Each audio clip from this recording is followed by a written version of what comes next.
دی جان، میں نے آپ سے کہا تھا نا ان لوگوں سے بات کرنا بیکار ہے، اور آپ نے مجھے کیوں روکا؟ میں اس عورت کو زندہ نہیں چھوڑوں گا، اس کی ہمت کیسے ہوئی آپ سے بدتمیزی کرنے کی؟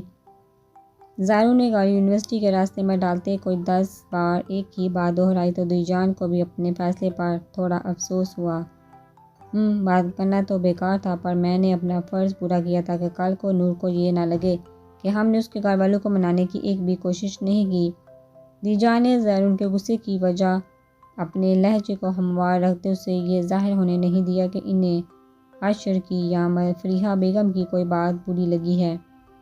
نور کو کچھ نہیں لگا کیونکہ وہ خود بھی اپنے گھر والوں کی اصلیت اچھے سے جانتی ہے، اس لیے آپ بے فکر ہیں اور گھر پہنچنے ہی حویلی جانے کی تیاری کریں۔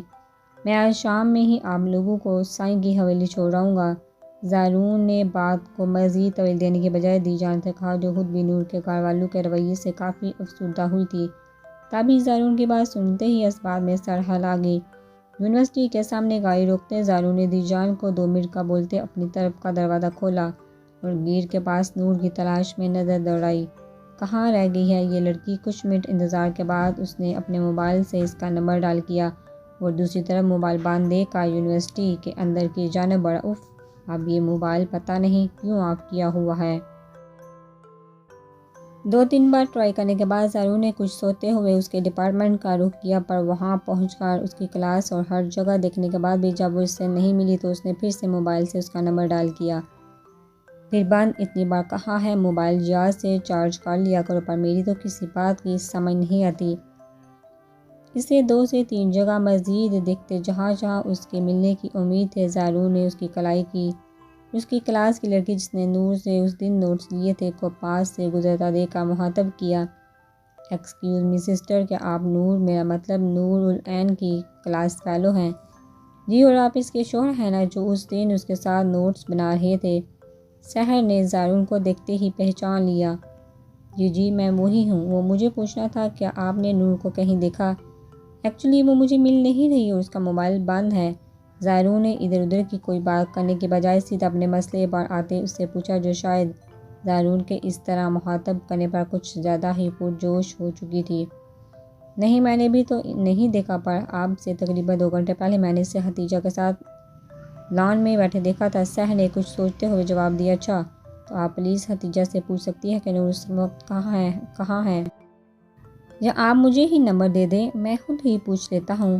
ہچکچاتے ہوئے زارون نے اسے اپنی بات کہی، کیونکہ اس طرح کسی لڑکی کا نمبر مانگتے اسے خود بھی عجیب لگ رہا تھا۔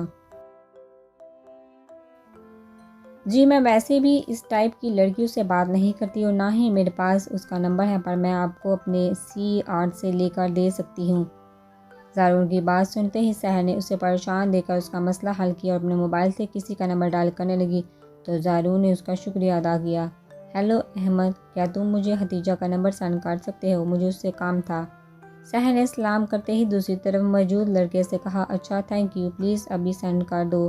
اس کی بات سنتے ہی سحر نے زارون کی طرف دیکھا جو اس کی مسکراہٹ سے سمجھ چکا تھا کہ اس کا کام ہو چکا ہے۔ کر رہا ہے سینڈ، موبائل کان سے ہٹاتے اس نے زارون کو بتایا اور ساتھ ہی احمد کا میسیج دیکھتے اس نے نمبر نوٹ کروانے لگی، جس کی فکرمندی اب پریشانی میں بدل چکی تھی۔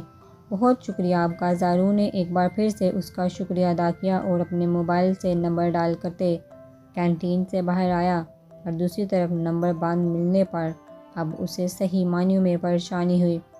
تبھی اس نے دی جان کا خیال آتے باہر کا رخ کیا تاکہ انہیں کسی طرح گھر بیچ کر خود نور کو تلاش کر سکے، جو پتہ نہیں اچانک کہاں غائب ہو گئی ہے۔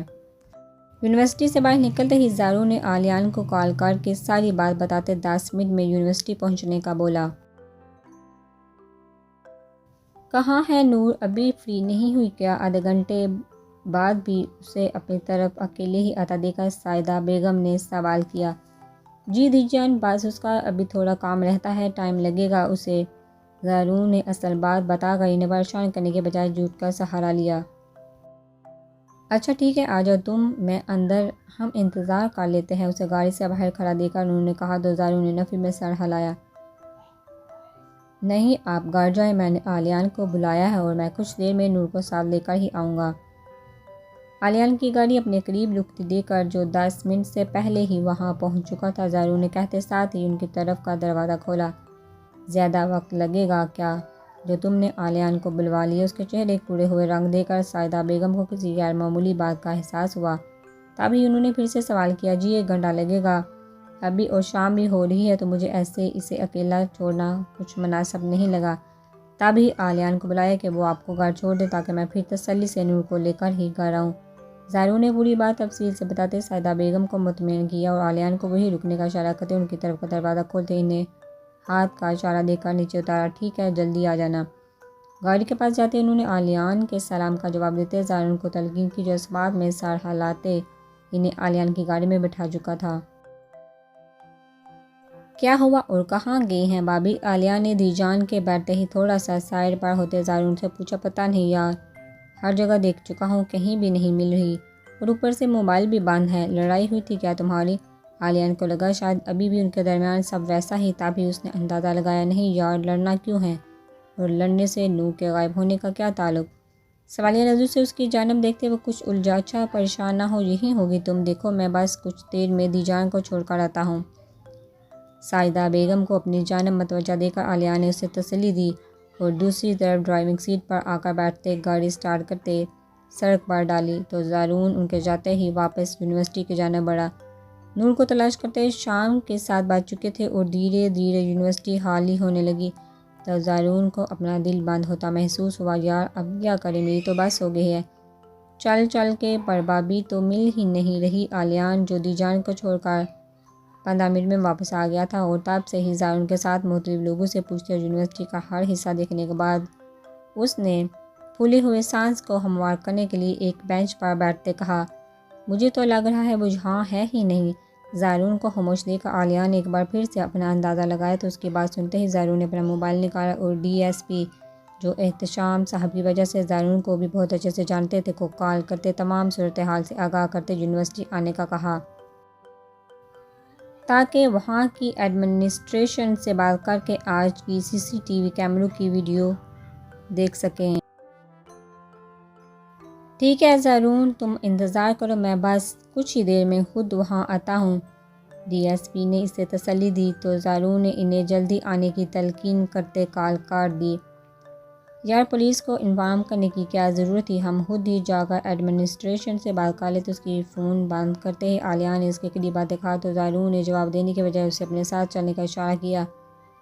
اف، ایک تو یہ لڑکا کسی کی نہیں سنتا۔ اس کی پشت کو دیکھتے آلیان نے خود کلامی کی اور اس کے پیچھے ہی یونیورسٹی کی دوسری جانب بڑھا جہاں انفارمیشن آفس کے ساتھ کنٹرول روم بھی موجود تھا، جہاں گارڈز کے انفارمیشن کے مطابق اسے تمام سی سی ٹی وی کیمروں کی ویڈیو کا ریکارڈ مل سکتا تھا۔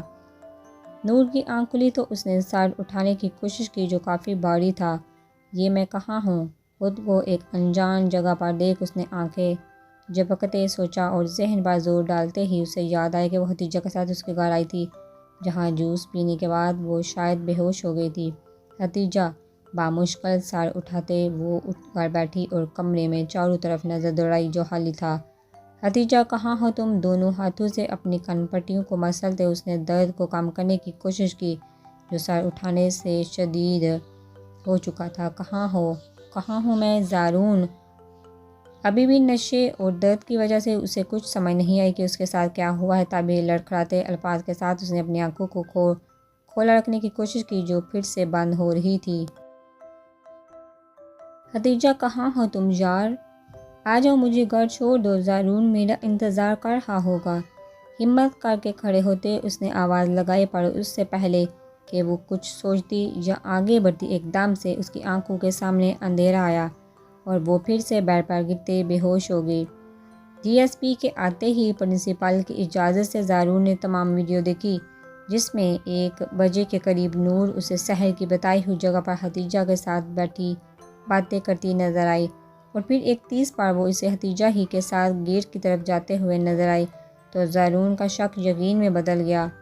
وہ جس دن حتیجہ سے پہلے ملا تھا اسے اسی دن وہ خود اور اس کی باتیں کچھ عجیب لگی تھی، پر زارون نے یہ سوچ کے اگنور کر دیا کہ ہو سکتا ہے اس کی غلط فہمی ہو۔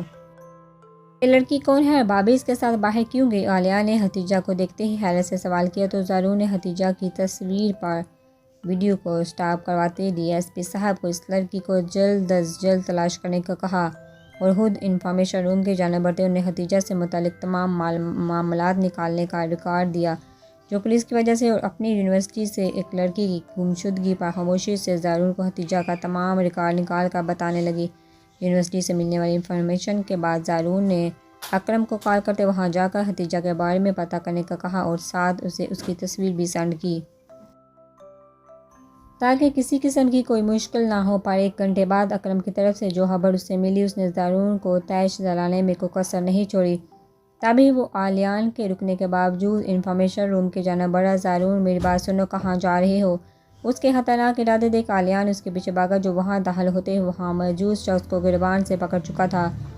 اندھے ہو تم لوگ؟ ایک زوردار تھپڑ اس شخص کے گال پر جڑتے اس نے پھر سے ہاتھ اٹھایا تو عالیان نے اس کا ہاتھ پکڑا۔ کیا کر رہے ہو یار؟ اس بیچارے کا کیا قصور؟ اور وہ لڑکی کافی شاطر تھی اور شاید وہ اس مقصد کے تحت جہاں آئی تھی۔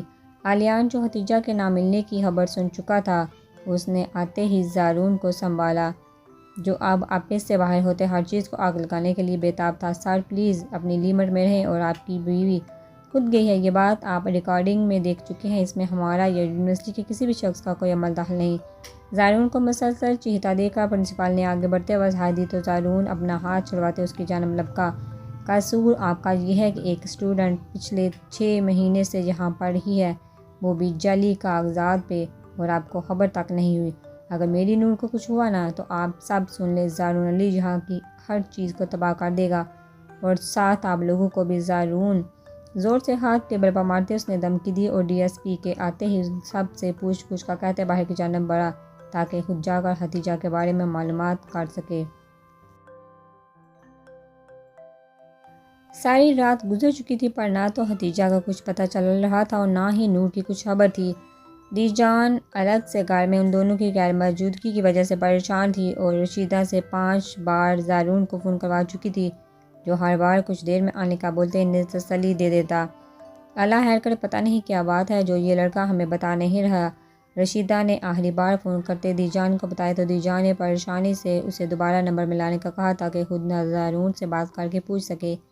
دی جان مصروف ہے، نمبر چھوٹے صاحب کا۔ رشیدہ نے دوبارہ ٹرائی کرنے کے بعد نہیں بتایا تو کلاک پر صبح کے 4 بجے دیکھ انہوں نے اپنی تسبیح اٹھائی، زارون اور نور کے حیدر سے ہونے کی دعا کرنے لگی۔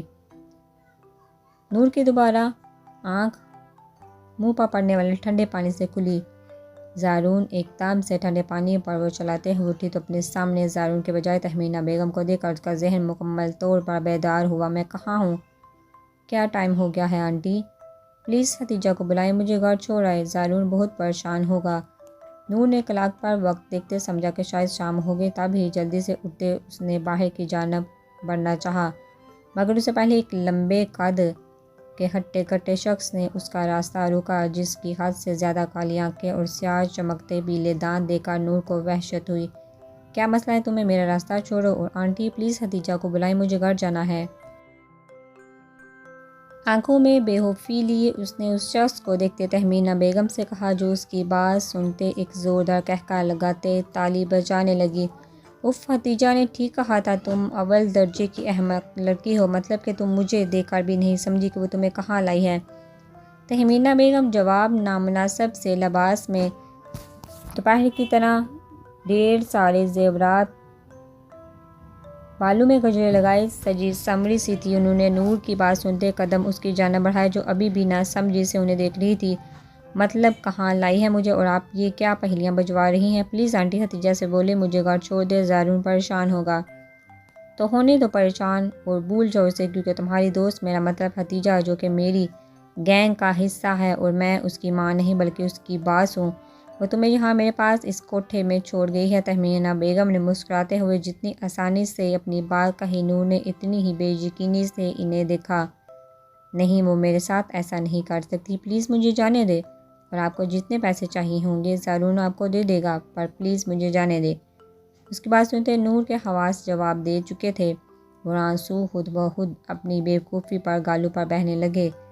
جس سے ہاتھ کی پشت سے رگتے اس نے تہمینہ بیگم کی منت کی۔ اوہ سوری میری تتلی، میں تمہیں اب یہاں سے جانے نہیں دے سکتی، کیونکہ تمہاری طرح کی خوبصورت پریاں تو مجھے کبھی بھی ہمارے ہاتھ نہیں آتی۔ تمہارا شوہر ہمیں کیا دے گا؟ بس 4 لاکھ، مگر تم سے کروڑ کیسے کمانے ہیں یہ میں اچھے سے جانتی ہوں، اس لیے زیادہ شور کرنے کی ضرورت نہیں۔ اب یہ جگہ ہی تمہارا گھر ہے اور تم زندگی بھر یہیں رہو گی۔ اس کے چہرے پر ہاتھ پھیرتے تہمینہ بیگم نے جتنی نرمی سے کہا، انہوں نے اتنے ہی غصے سے ان کا ہاتھ جھٹکتے پیچھے کی جانب دھکا دیا۔ تم میرے شوہر کو نہیں جانتی، وہ تم لوگوں کا حشر کر دے گا، اور ساتھ ہتیجہ کا بھی، جس نے دوستی کی آڑ میں مجھ سے اتنا بڑا کھیل کھیلا۔ ہمت ہارنے کی بجائے نور نے نڈر ہوتے ہوئے جواب دیا۔ وہاں پڑا گلدان اٹھا کر تہمینہ بیگم کی طرف طاقت سے پھینکا، جو لگنے سے پہلے ہی اس دیو نامی شخص نے ہاتھ مارتے توڑ دیا۔ یہ بات چہرے سے ہی معصوم ہے، اس لیے اس کا خاص دھیان رکھنا اور جتنا جلدی ممکن ہو سکے اس کی ساری اکڑ نکال دو۔ اس شخص کو ہدایت دیتے تہمینہ بیگم نے ایک نظر نور پر ڈالتے اس کے چیخنے کی پرواہ کیے بنا کمرے سے باہر نکلی تو اس شخص نے اندر سے دروازہ لاک کرتے قدم نور کی جانب بڑھائے، جو اب اس کے چہرے پر سجی مکروہ مسکراہٹ پر اندر تک کھل چکی تھی۔ تبھی آنکھوں میں ہوپ لیے اس نے زور سے اللہ کو اپنی مدد کے لیے پکارا، کیونکہ اب وہی تھا جو اسے اس شخص کے ناپاک ارادوں سے بچا سکتا تھا۔